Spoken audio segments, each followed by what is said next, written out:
Kasus COVID-19 pertama di Indonesia diumumkan pada tanggal 2 Maret 2020 atau sekitar 4 bulan setelah kasus pertama di Cina. Kasus pertama di Indonesia pada bulan Maret 2020 sebanyak 2 kasus dan setelahnya pada tanggal 6 Maret ditemukan kembali 2 kasus. Kasus COVID-19 hingga kini terus bertambah. Berbagai cara tindakan pencegahan sudah dilakukan oleh pemerintah Indonesia. Salah satunya adalah dengan melakukan pembatasan sosial berskala besar di berbagai daerah di Indonesia. Namun, masih banyak masyarakat yang tidak patuh untuk melakukan tindakan pencegahan penularan COVID. Masyarakat masih melakukan kumpul-kumpul tanpa adanya kepentingan yang mendesak.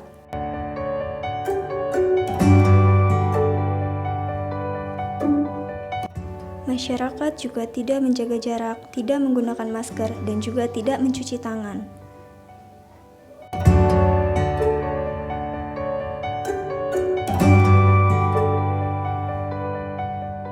Setelah melakukan kontak dengan orang banyak, masih terdapat masyarakat yang tidak segera membersihkan diri ketika masuk rumah.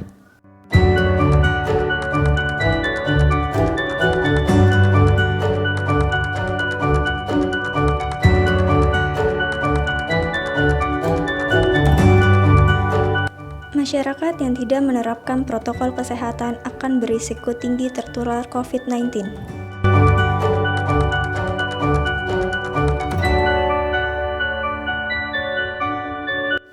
Gejala awal yang muncul antara lain yaitu batuk, demam, sakit tenggorokan, dan sesak nafas.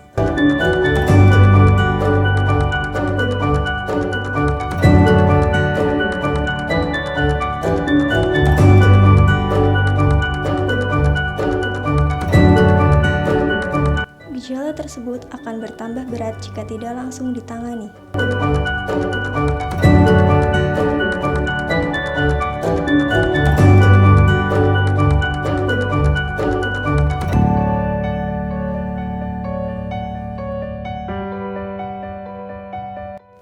Gejala lain yang dapat muncul adalah menurunnya fungsi indera penciuman dan juga menurunnya fungsi indera perasa.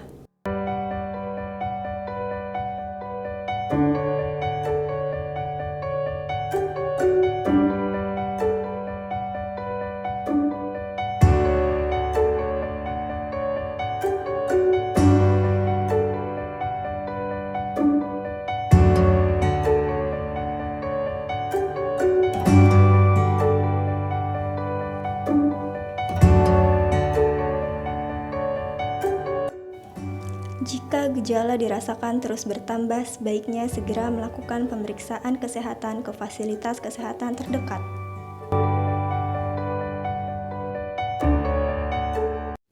Di fasilitas kesehatan, jika ditemukan ada gejala yang menunjukkan adanya virus COVID-19, maka disarankan untuk melakukan pemeriksaan swab PCR.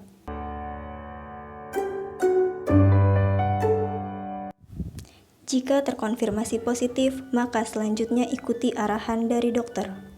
Seseorang yang terkonfirmasi positif melakukan isolasi selama kurang lebih 14 hari. Jika gejala COVID-19 sudah tidak ditemukan pada pasien atau hasil pemeriksaan swab sudah negatif, maka pasien diperbolehkan pulang dan melanjutkan isolasi mandiri di rumah.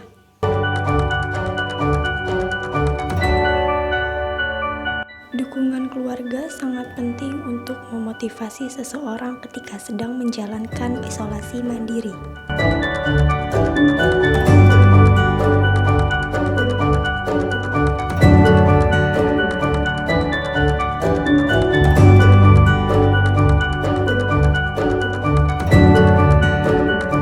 Jika selama menjalani isolasi mandiri setelah melakukan isolasi di fasilitas kesehatan masih terdapat gejala, maka pasien dianjurkan untuk melakukan konsultasi ke fasilitas kesehatan terdekat.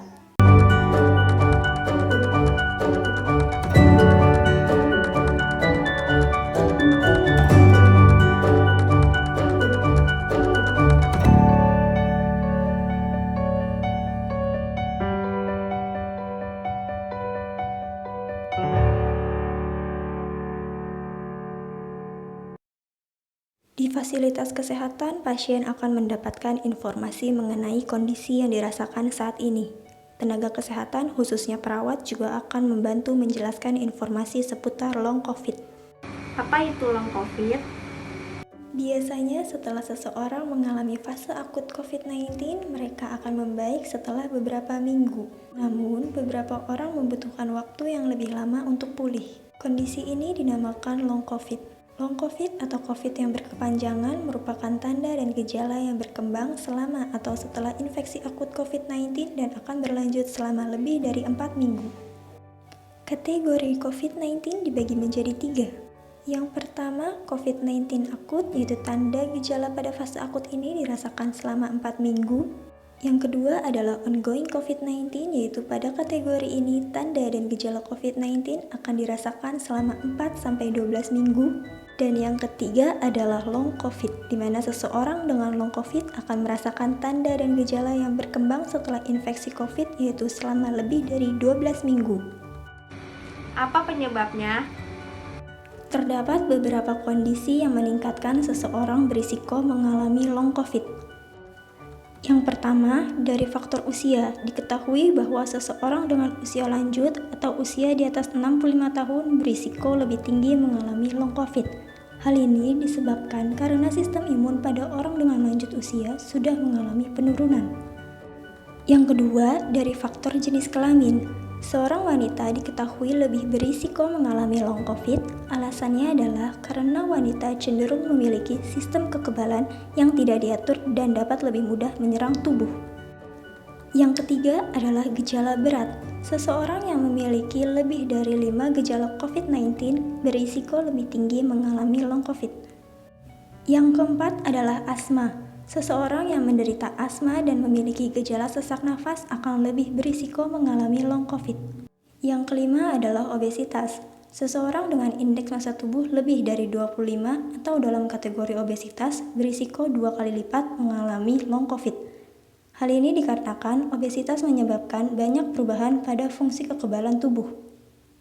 Yang terakhir adalah faktor lingkungan. Seseorang yang tinggal di daerah yang tertinggal memiliki risiko lebih tinggi mengalami long COVID karena banyaknya paparan berbagai patogen yang dapat memperburuk kondisi seseorang yang mengalami gejala COVID-19.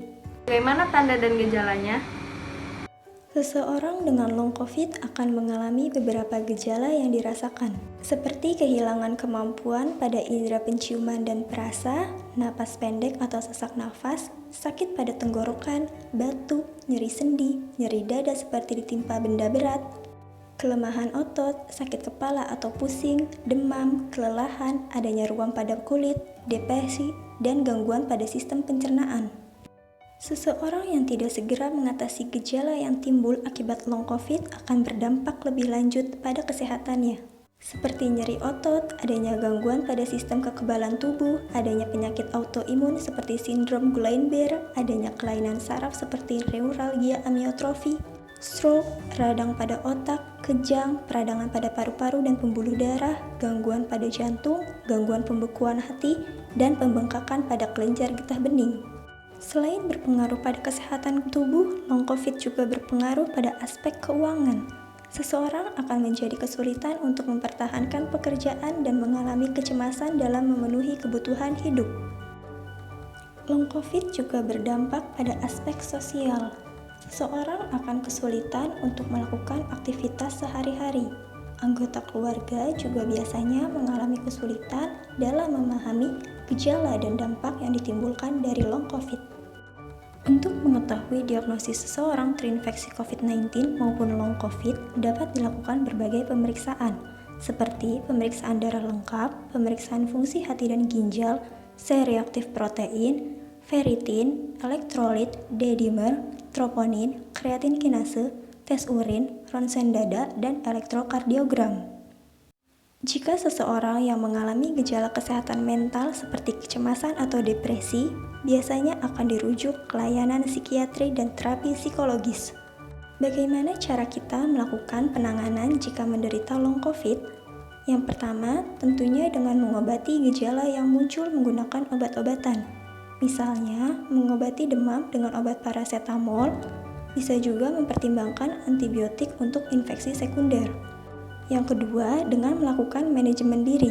Cara yang dilakukan adalah dengan memeriksakan oksimetri nadi setiap hari, memperhatikan kesehatan umum seperti diet, tidur, berhenti merokok, membatasi alkohol, dan membatasi kafein.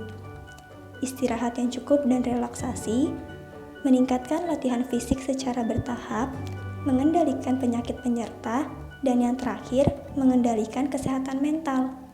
Selain dua cara yang sudah disebutkan, dukungan untuk pasien juga diperlukan, seperti dukungan dari anggota keluarga, kesediaan perawatan dan rehabilitasi, serta dukungan sosial dan ekonomi.